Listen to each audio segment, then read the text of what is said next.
Hello viewers, welcome to Srivalli's recipes. ఈరోజు నేను చూపించే రెసిపీ మన తెలుగింటి సాంప్రదాయ వంటకం కందా బచ్చలి. కార్తీక మాసంలో ఈ కూరని ఒక్కసారైనా తినాలని మన పెద్దలు చెప్తారు. మరి కందా బచ్చలి కూరని ఎలా చేయాలో చూసేద్దామా? నేను ఈ కూరకి 1/2 కేజీ కందని 2 కట్టల బచ్చల కూరని తీసుకున్నా. కంద కోసేటప్పుడు కొంచెం దురద వస్తుంది. దురద రాకుండా ఉండాలంటే మీ చేతులని ఉప్పు నీళ్లతో గాని మజ్జిగ నీళ్లతో గాని కడుక్కోవాలి. కందని చిన్న చిన్న ముక్కలుగా కట్ చేసుకోవాలి. అలాగే బచ్చల కూరను కూడా కాడలు లేకుండా ఓన్లీ ఆకులు మాత్రమే కట్ చేసుకోవాలి. ఇప్పుడు ఈ కూరకు కావాల్సిన ఇంగ్రీడియంట్స్ ఏంటో చూద్దాం. ఆవ కోసం 2 ఎండుమిర్చి, 1 స్పూన్ ఆవాలు, 3 ఎండుమిర్చి, 4 పచ్చిమిరపకాయలు, 1/2 టీ స్పూన్ ఆవాలు, 1/2 టీ స్పూన్ జీలకర్ర,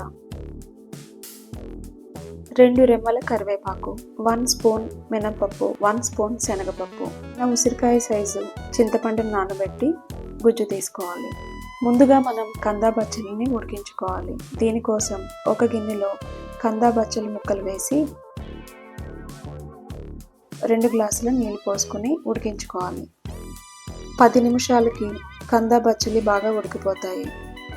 మీరు కుక్కర్లో ఉడికించేటట్లయితే 2 విజిల్స్ రానివ్వండి.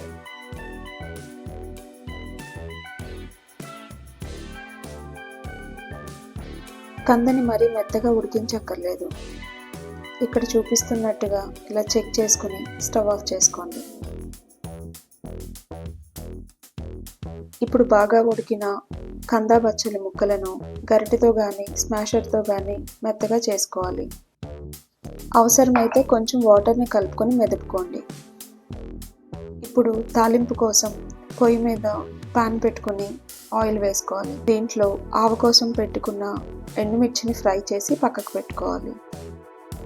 ఇప్పుడు ఆవాలు, జీలకర్ర, శనగపప్పు, మినపప్పు వేసి దోరగా వేయించుకోవాలి.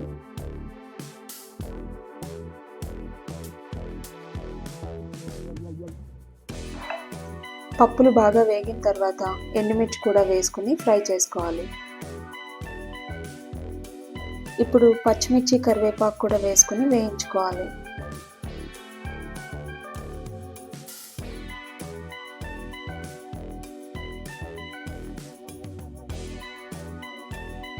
తాలింపు బాగా వేగిన తర్వాత కొంచెం ఇంగువ కూడా వేసుకోవాలి. ఇంగువనే అస్సలు స్కిప్ చేయొద్దు. ఈ కూరకి ఇంగువనే ఎక్కువ టేస్ట్ ఇస్తుంది. ఇప్పుడు ఆల్రెడీ తీసుకున్న చింతపండు గుజ్జును కూడా వేసి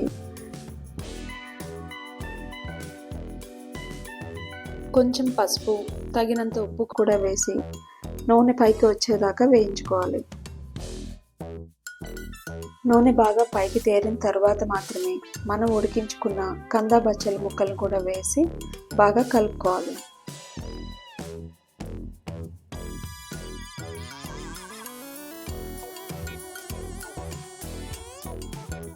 ఇప్పుడు ఒక 5 నిమిషాలు ఉడికించుకుని స్టవ్ ఆఫ్ చేసుకోవాలి. ఈ కూరను బాగా చల్లారనివ్వాలి. ఇప్పుడు ఆవ కోసం మనం వేయించుకున్న ఎండుమిర్చి, ఆవాలు వేసి బాగా పొడి చేసుకోవాలి. తర్వాత దీంట్లో కొంచెం ఉప్పు, ఆయిల్ కూడా వేసి కాసేపు పక్కన పెట్టుకోవాలి.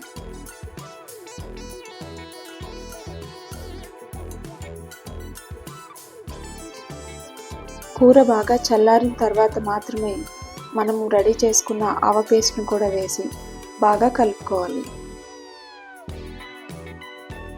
ఈ కూర ఊరే కొద్దీ రుచిగా ఉంటుంది. ఇది చేసుకున్న రోజు కన్నా మర్నాటికి ఇంకా బాగుంటుంది.